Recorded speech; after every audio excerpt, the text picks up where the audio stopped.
Hello there everyone, and welcome to another edition of Lydia's Crafty Corner with me, Lydia, in my little crafty corner. So we are going to be doing some watercoloring today, and I'm using the fabulous new colouring book from Altenew. So this is a watercoloring book, so it has two different kinds of styles in here. We have a black outline and also a grey outline. So the black outline is going to give you kind of a stamped look, while the grey outline is going to give you a no line watercolour look. I'm going to go for a stamped look today, so I'm just going to take one of the images from the book and then add this to my work desk. So I am going to be using the liquid watercolours, and for the petals I'm going to be using the Rouge and also a little bit of that Citrus Burst too. So I'm starting by colouring the petals with some clean clear water all over the petal that I want to do. I'm then going to add in some of that Rouge to the base of the petal, and I'm then going to add some of that yellow, that Citrus Burst, to the tip. So that's going to give me a really great blend with these two colours. So I'm just going to keep working on this, and as you can see, if you do add a bit too much colour, you can always take some of that away with a kitchen towel. So I'm just going to keep going with the same technique of adding that clean clear water down, then adding the Rouge and a little bit of that yellow to the tip of the petal. Now, as you can see, I'm not going with petals that are close to each other. I'm going to wait till that's nice and dry before I do work on petals that are touching, so my watercolours don't bleed over into the other petals. As I'll be doing the same technique over and over again, I'm just going to speed this up a little bit and add a little bit of music so you can watch these flowers bloom.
So when my large flowers are done, I'm then going to move on to these little ones. Now I'm just going to be using a little bit of Limeade just to add a really soft green to the center of these really small little flowers that we have here. I also added a little bit of yellow into the center too, just to add a little bit more of a variant to those ones. So once those are nicely done and I'm happy with the way that they look, I can then add on to the leaves. So I'm going to be using moss, sweet leaf, and a little bit of that beautiful Sicilian amber for this one.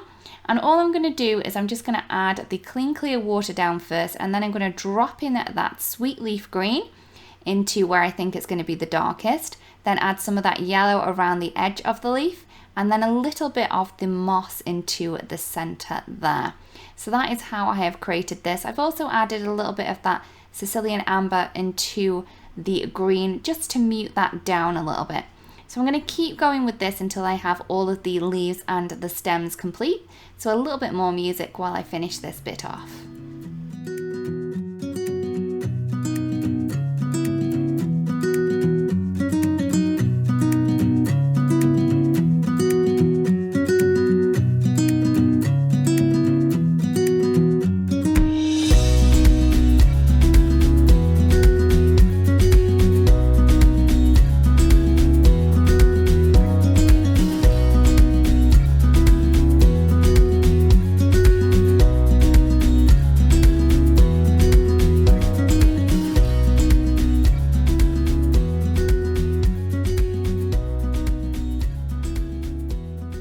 So for the flower centers, I'm just going to use that green again that I've just used for the leaves, and I'm just going to add that in with a little bit more of the water just to tone that down a little bit there.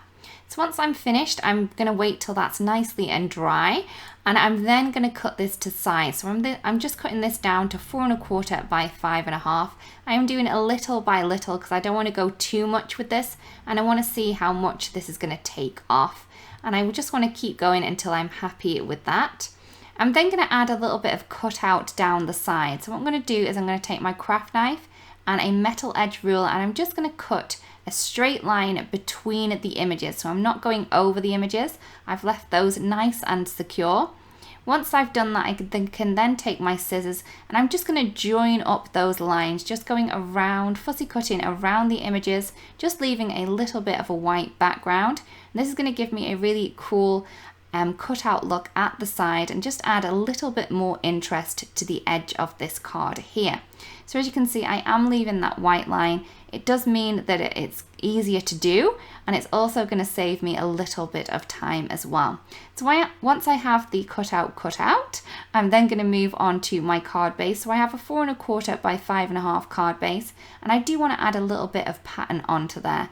So I have the Essential Black and White 6x6 paper pack from Altenew, and I've just taken a strip of this really cool black and white striped paper, and I'm going to add that down to the side of my card base.